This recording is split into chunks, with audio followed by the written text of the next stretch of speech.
Welcome to the Smart Property Investment Show with your host, Phil Tarrant. Good day, everyone. Thanks for joining us on the Smart Property Investment Show. We're right in the middle at the moment of having lots of conversations around this Australian property market that we're in right now, and I say that with a sense of something or other, because I don't think there's an Australian property market. There's thousands and thousands of markets within Australia, which I think is often lost in some of the commentary I see coming out of it. But we've been talking about this a lot. I've had a whole bunch of people in the studio recently to try and give sense to you around this market, how you might be able to use some of the information that we discussed to shape the way in which you invest. My position on all of this is that is it the right time to invest in property? Yes, it is, if you're able to comfortably afford to invest in property and you actually are equipped with the information you need to make a sound property investment decision. So we'll keep on this theme and just throw some more information at you and some more theories, some attitudes, some sentiments towards property, and hopefully that can pool all that and help you make some firm decisions about what your intent is with property moving forward. I was flying back from Melbourne yesterday, and I sort of banged through a whole bunch of the papers. One of them was, I think, the Herald Sun coming out of Melbourne, and there was an editorial in that. It was a bit of a column written by a property expert talking about just the market. But then there was a small editorial at the bottom of it, and to summarise what he said, he went, get on with it. The market is the market. Property decreases in Sydney and Melbourne is only really an issue if you've purchased property really recently and you've overpaid for it based on the hype that has swept those markets. But he sort of pointed out pretty quickly that if you'd secured property in those markets, 4 or 5 years ago, probably done pretty well. And to come down, potentially 10% on increases of over 100%, you should be quite thankful about that. So property investment is definitely about timing. Property investment is definitely about where you choose to invest.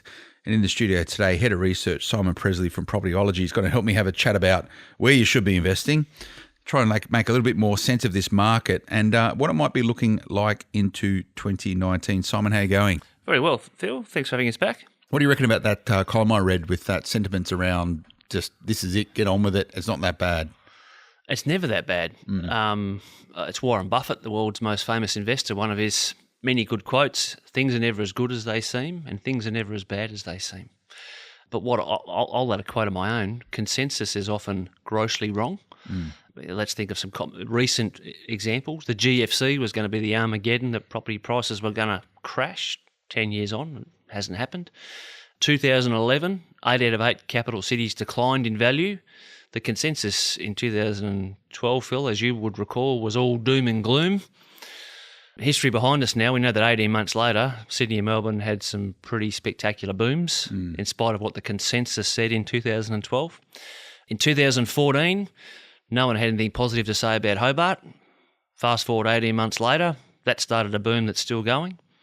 In 2016, the consensus was that you could never oversupply Sydney and Melbourne. Fast forward 18 months, those two big markets are receding in value. In 2017, everyone said regional markets never grow, there's no bloody jobs there. In 2018, there were about 40 or 50 regional locations that performed spectacularly well, and 200,000 jobs have been created in regional Australia in the last 2 years. Fact. So if we listen to consensus today, the odds are we're going to be wrong. So be careful who you listen to is what you're saying. Yeah. Okay. But the consensus is what's reported in the media, and everyone pretty much says the same thing, and then it becomes gospel because of everyone saying the same thing. So investors need to understand fundamentals and look at what they say, and then try to interpret what that means for the coming years, rather than getting absorbed in the here and now. So if you were the host of the Smart Property Investment Show and you were sitting on this side of the table, standing on this side of the table, how would you be shaping a conversation right now? Talking about positives, there's so many of them, but we do I think increasingly society is becoming very good at grabbing one small negative figure and running with that. 2 days ago, the ABS released the GDP figures. That a lot of, so for those listeners who don't know what it is, that's I guess the rate of growth of our economy nationally in each state, and that figure was lower than what the economists anticipated. So everyone jumped on it, and oh my God, there's going to be an Armageddon. But 3 months earlier, this is only 90 days, right? Who buys a property for 90 days? 3 months earlier, it was a really strong figure. And everyone was going, fantastic, how good's this? They chop and change really quickly. Investors need to look at all of the information in each location and then look at that as a picture of what lies ahead for the next sort of 18 months, 2 years, and forget the here and now. So if I was going to play devil's advocate, you're saying look at the positives. Yep. I would say that's all very good, Simon. You run a property business, and therefore you're always going to be pro-property, and because you derive income out of helping Australians into Absolutely. property. Yep. You're always going to say that. Yeah. Well, I am a positive person, and I'll say this. There are always positive things there. This is an incredibly diverse country. Yeah. I did an exercise a couple of months ago. Even during the last recession, which is a heck of a long time ago, there were still plenty of parts of Australia where property markets were strong. So I guarantee that every single year there will always be some great investment opportunities. But we only tend to report the positive when it's happening in our big cities.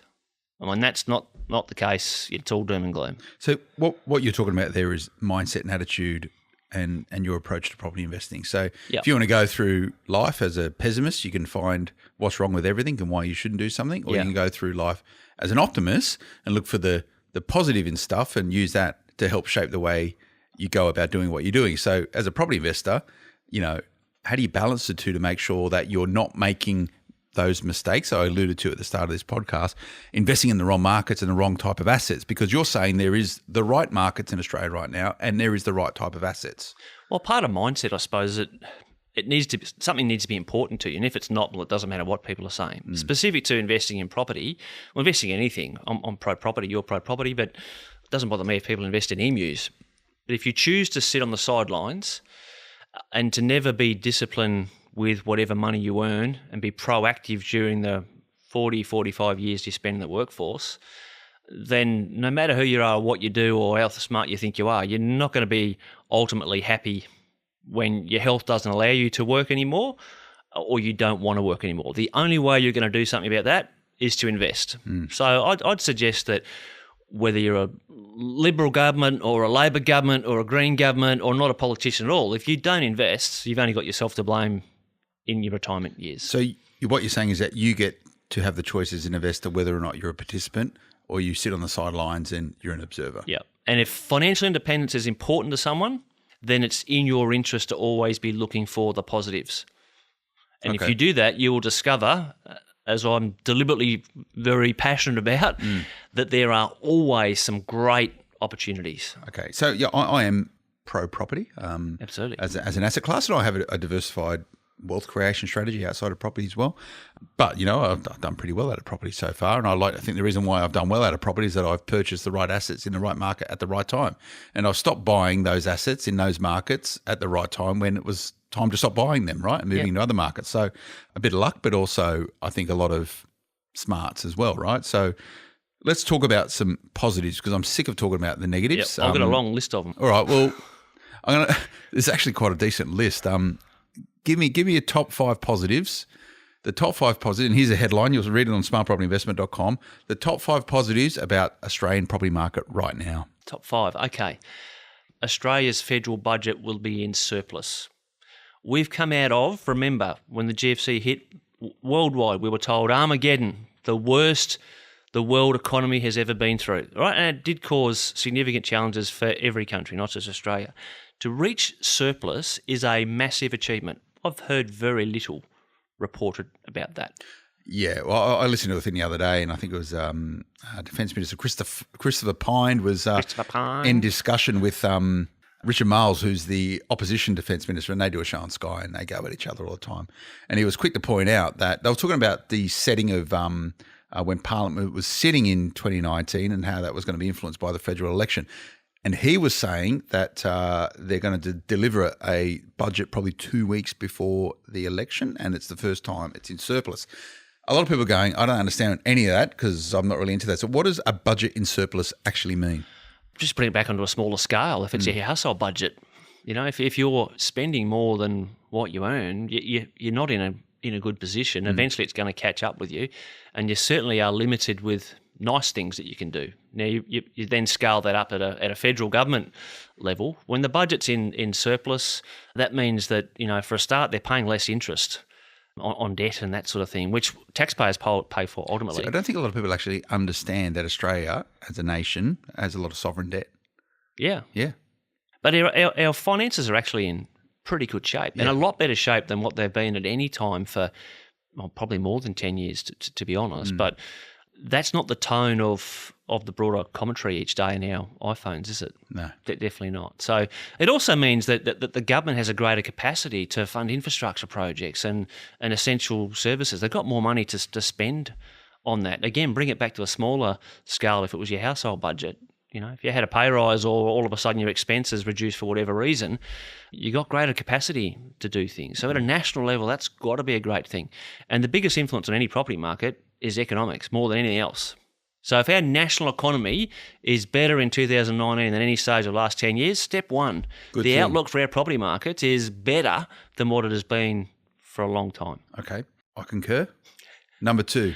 Number two is job growth. Again, at a big picture national level, we've now had 2 consecutive years where this country has created more than 300,000 jobs each year. That hasn't happened before. We've had a couple. I've gone back through the ABS data. We have had a few years before where this nation has created 300,000 or more jobs in a calendar year, but not many, and certainly not in consecutive years. We've done it in 2 consecutive years, but all we're hearing about is doom and gloom. Now, 200,000 of those jobs are outside of our 8 cities.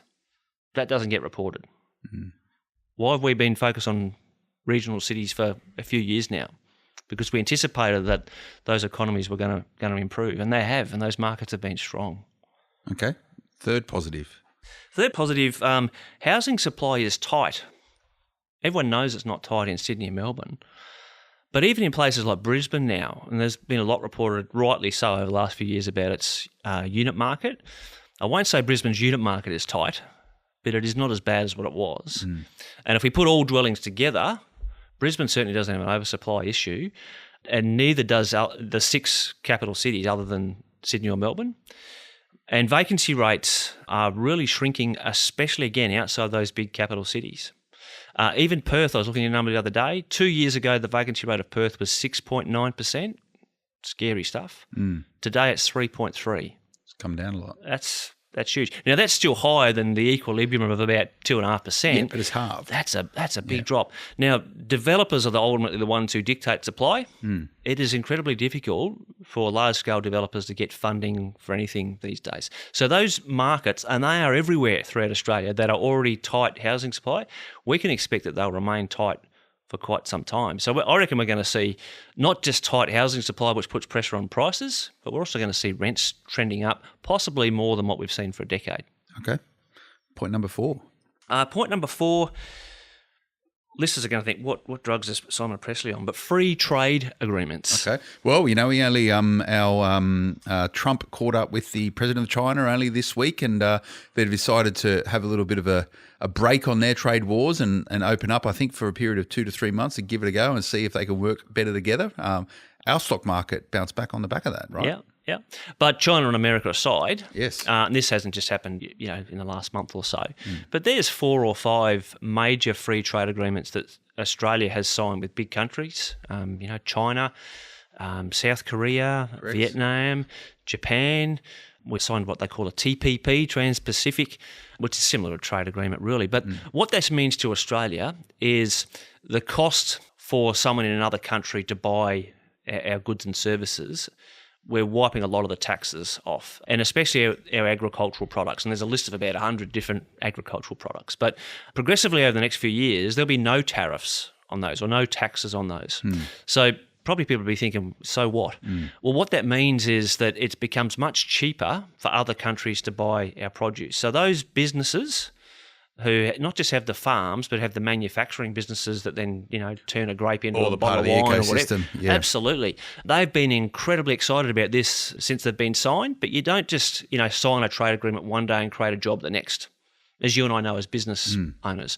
But when someone creates a path for you to expand your business, a business owner runs down that path. Now, we're not talking about businesses that have got 2 or 3 people. We're talking about people that have got hundreds, thousands of people. So these things don't just happen overnight, but the pathway has been created. And this is partly why, regional Australia is already expanding. It's where a lot of these businesses are. Absolutely. Yeah. But don't just think farms, because there's not many jobs on a farm directly. It's in factories, it's in logistics, it's in warehousing, it's in ports, it's in airports. And we are talking hundreds of thousands of jobs forever and a day. This is super exciting for Australian property investors. So what you're talking about there, to summarise I like to simplify things, and you're talking about a lot of very complicated work's gone behind the scene to set those trade agreements up, and I've looked at them personally. And this ecosystem, the long tail of it right throughout the whole supply chain, I guess you can call it, is that it's easier for Aussie businesses to sell stuff abroad, and therefore they should make more money. And if they're making more money, they're going to be hiring more people, and there's going to be pressure to push up wages, and all this sort of stuff means that people have more money in their pocket, they're more confident, and they're going to be looking at opportunities moving forward. Absolutely. Property. Yep. Okay. That's property economics. Property economics. Okay, fifth point. Fifth thing that makes this market a positive thing. Out of this massive long list. Yes, I know. Are you happy to share these, by the way? Absolutely. Yeah. Okay, so smartpropertyinvestment.com.au, we'll do a piece on it, and Simon will share all these points here, because I think a lot of them are valid, but I've sort of pinned him down to 5 because we don't really have that much time. So you've got one more. It's got to be your best one. Yeah, another publication of your wonderful organisation will like me saying this, but the Defence Force Fleet Manufacturing, $290 billion over 10 years. That rollout has started, but it's just started. 10 years is a long period of time. More importantly, $290 billion is an enormous amount of money. Again, what does that mean to a property investor? It's jobs, and it's jobs right around the country. And it's not 1 or 2 jobs, it's hundreds of thousands of jobs. Yeah. And stability as well for those people who do get employed. So again, back to confidence. That's the long tail optimism that you're talking about defence acquisition and manufacturing, and a lot of it's happening down in South Australia, where they're building new submarines and new frigates, where most of that, or at least half of all that money is going into shipbuilding assets. And we're talking about all types of employment, from really sophisticated professionals doing engineering and the planning of it, all the way through to replacing some of the work that used to happen in our car plants. All those people are all sort of now banging down the doors saying, hey, there's a pipeline for jobs here. So that's a good point, which often gets overlooked. So when I have a conversation with people that work in property around the markets, they normally get quite specific and start talking about suburbs and stuff. And I'm happy that you've chosen to approach this conversation this way, in that it's all of these micro and macroeconomic factors which shape the way in which property markets behave. And there's a lot of uncertainty right now in the market, and I think we've covered pretty well around the right attitude and mindset towards investment and actually being a participant. But a lot of the stuff that you've spoken about there, you've got no control over, right? It's controlled by government. It's controlled by big corporates. But it has more influence than anything else. It has more influence than anything else. So you need to know what's going on to help shape the way in which you invest. So say I've got all that information, right? I go, okay, I feel a bit better about myself in that it's not as doom and gloom as what this picture is painted right now. There is actually opportunities in the market if you get into it right now. I think forward to the budget that's going to happen next year, and potential change in government. How that's looking, I don't know. ScoMo's had his bus that's driven up right through Queensland, and they reckon that Queensland, your part of the world, is going to be a pretty critical to the election moving forward about how that falls. So by no means is it certain that there will be a change in government. I think it's going to be a fierce competition, and over the next, starting to ramp up now, probably going to get bombarded with a whole bunch of different messages from the respective political parties telling us as Australians why we should vote one way or another. But the outcome of this election is going to change the way in which property markets may behave, and how property investors may invest. But I've got a piece here from you that you've thankfully shared with me. It's called The Science of Property Markets, Demand, Sentiment and Supply. And I won't go through all this stuff, but what you've done is sort of done as a bit of a jigsaw puzzle of all the different things that need to come together to shape markets. And I'll pick some things out here. I'll try and do I know you can't see what I'm looking at, but you've got immigration, exchange rates, commodity prices, red tape, government incentives, zoning changes, development finance, land releases, employment, major projects, births and deaths, so how populations are changing, lifestyle, affordability, credit policy, government policies, which we just touched on, job security, which we touched on, property taxes, building approvals, the global economy, interest rates, political stability, media influence, infrastructure. So all these different bits That's what go influences the together, property market. influences the property market. Yeah. And this is what you do as a job. You look at all those bits. Yeah, and each one of those pieces will have a different number on it for every town and city in Australia at any given time. It's confusing. Or is it? Well, I guess someone who doesn't do that full time, it's impossible. Yeah. But we're all wired differently, and don't ask me why, but I'm wired in a way that I'd love trying to put that jigsaw puzzle together. Yeah. And it when we do that, it creates either a beautiful picture or a pretty ugly picture. So all these things work together in unison to shape and influence the way in which property markets behave, and therefore where investors should be channeling their effort. That said, every investor is different. They have different incomes, different ability to borrow, different attitudes, different strategies and stuff. So you throw that into the mix, it gets very, very complicated. But out of those attributes that I spoke about, sometimes they might be really important and sometimes they're going to be a lot less important. Yeah. So if we wanted to crystallise how 2019 is going to look, what do you think are going to be the key variables which are going to shape Australia's property market over this coming year? Is it the election? Is that going to be a big thing? Is it rhetoric around the election? Is it negative gearing, for example? Is that going to change our markets that much? The biggest influence, Phil, on any market, and this is positive or negative, is always economic-related stuff. Yeah. What we're going to hear about, sadly, and I'm sure Australians are all sick of hearing about, what we're going to hear a lot about between now and the federal election is negative gearing. My view is probably completely the opposite of the majority. It's going to have a very little impact. Is it a good idea to scrap negative gearing? No, it's a complete financial experiment. It's something that's been here since bloody Captain Cook came here with the first fleet. That's how long it's been ingrained into our economic ecosystem. And it affects a lot more than property markets directly. It affects welfare, it affects the construction industry, it affects taxes, it affects a whole heap of things. So anyone who wants to tinker with that, you're tinkering with big picture Australian economics, and we don't need that. So that's why it's a bad policy. But a lot of debate about, it's going to do this to property markets. It's going to do very little to property markets. I think if there's an election tomorrow, the polls would say that Labor would be voted in.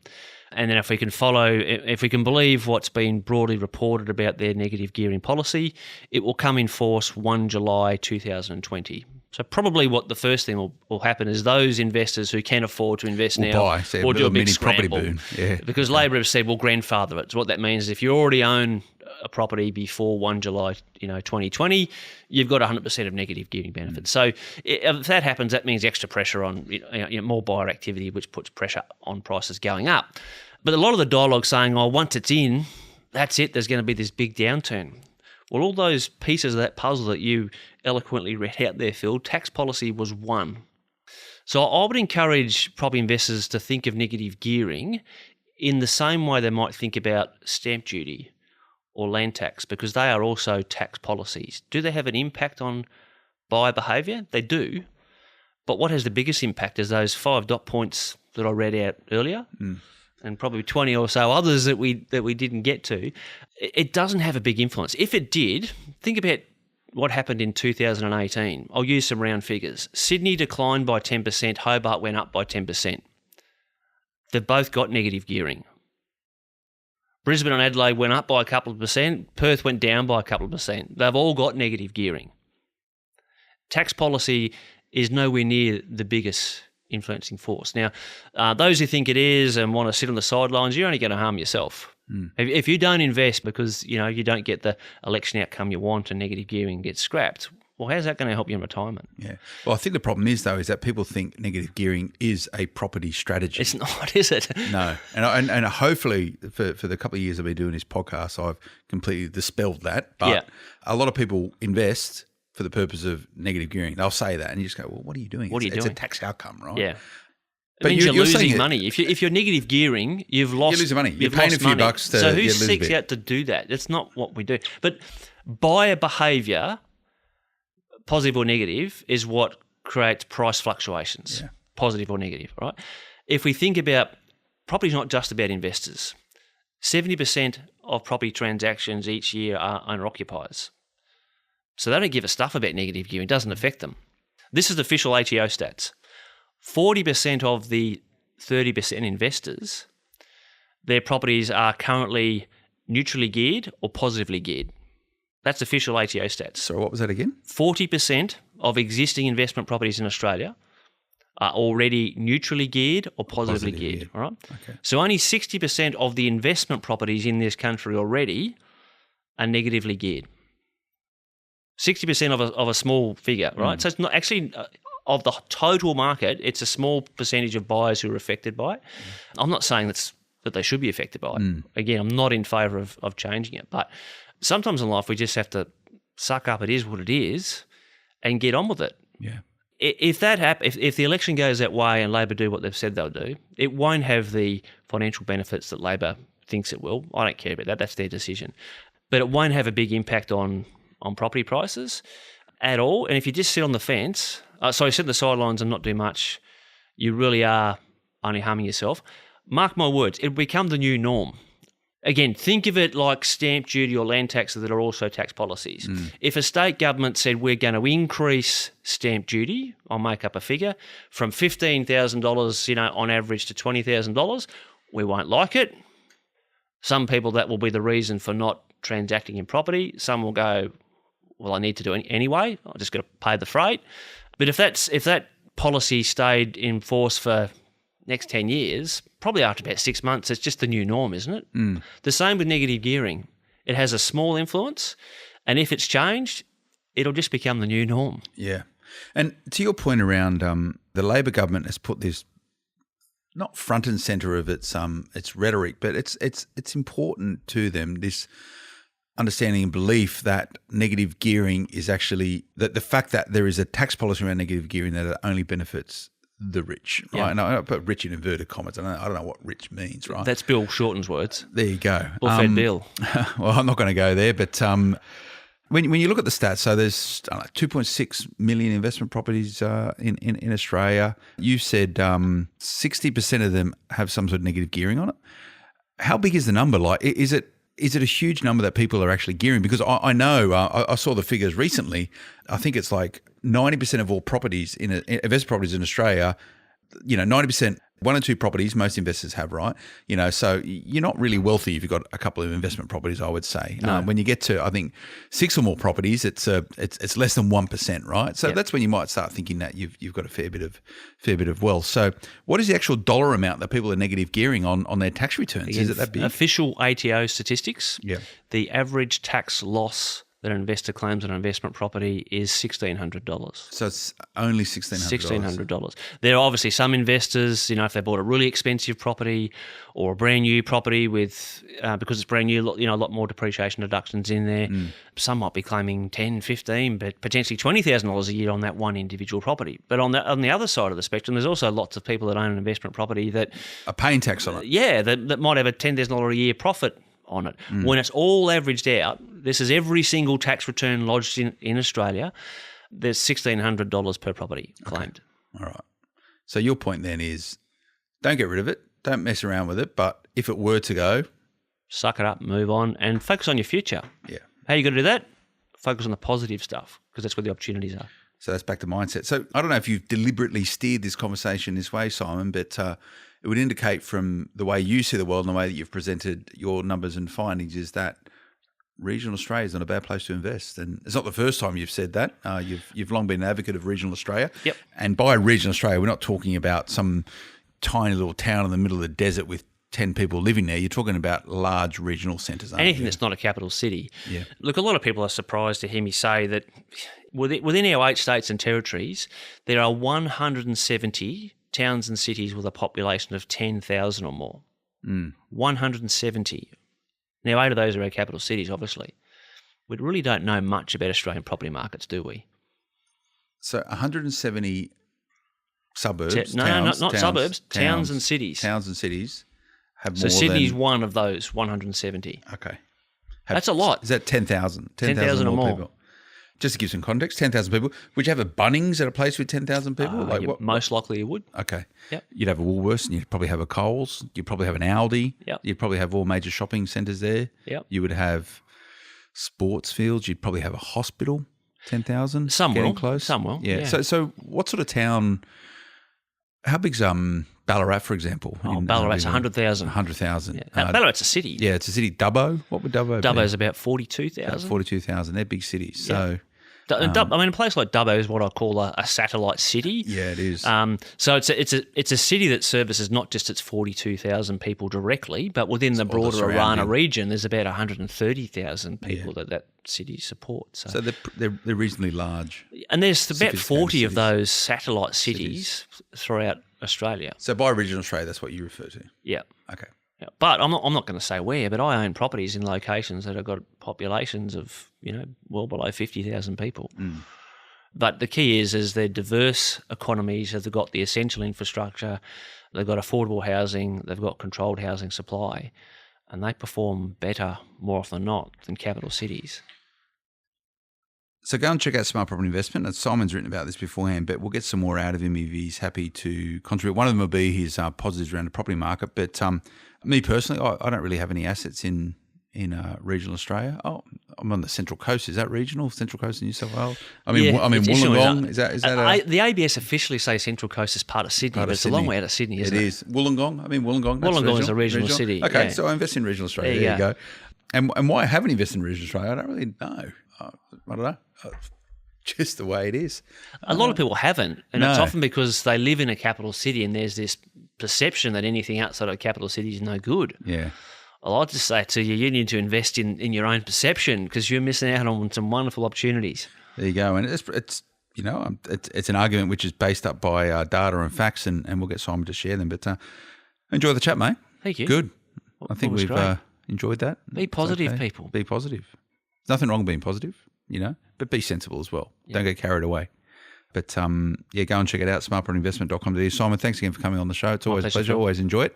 Remember, if you're not yet subscribing to our daily newsletter, so you're the first to know what's happening in property and property investment, smartpropertyinvestment.com.au/subscribe. Or if you're a social media person, search Smart Property HQ. If you like what we're doing here, press the subscribe button wherever you listen to this podcast, so you make sure that you receive every episode as it comes down line. Any questions at all, I'm happy to hook you into Simon if you want to challenge any of his ideas or have got any response to his negative gearing comments, editor@smartpropertyinvestment.com.au, and I'll pass them on.